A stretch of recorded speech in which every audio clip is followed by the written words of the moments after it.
มันลืมบ่ได้แค่ตั้งใจบ่ลืมที่เห็นว่าน้ำตาซึมละแค่ฝุ่นเข้าตาสมองยังจดยังจำถ้อยคำสัญญาถึงว่าฉากสุดท้าย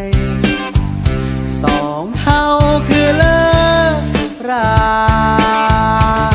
วันเดือนเลื่อนไปเป็นปีใจดวงนี้ก็ยังจดจำยังคิดถึงทุกการกระทำเที่ยวตอกย้ำบอกเคยลบเลือนเรื่องราวเธอคอยย้ำเตือนโอ้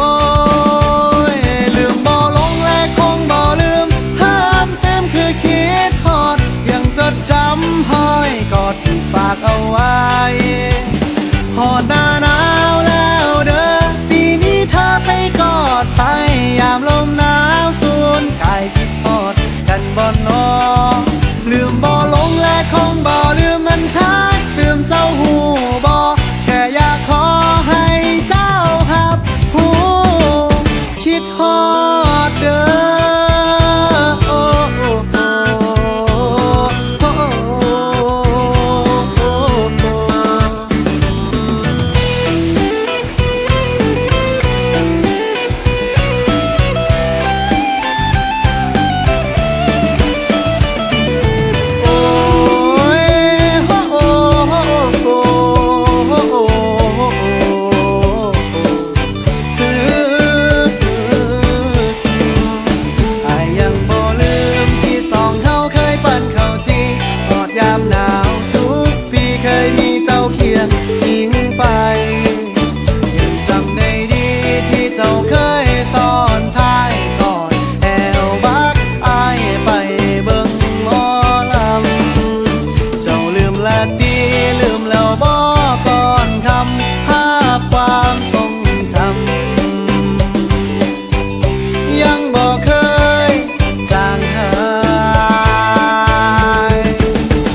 สิลืมใครสักคนจังได้เขียนเป็นเพลงถึงเธอตอนเดือนธันวาคมบันทึกความในใจต่างๆที่เวียนโวกวนที่คืนคมทอมทมจากเธอจนสับสนแนมไปเห็นผ้าห่มที่เท้าพื้นเก่าที่ซองเอาเคยห่มปันเขาทีถ้าใครวิ่งไฟแต่เทียงกันสองคนโอ้ยคิดฮอตโจเดไปยืนใส่น้ำแก้มแดงคนทั้งนั้นเป็นจังใดคนดังนี้คิดฮอ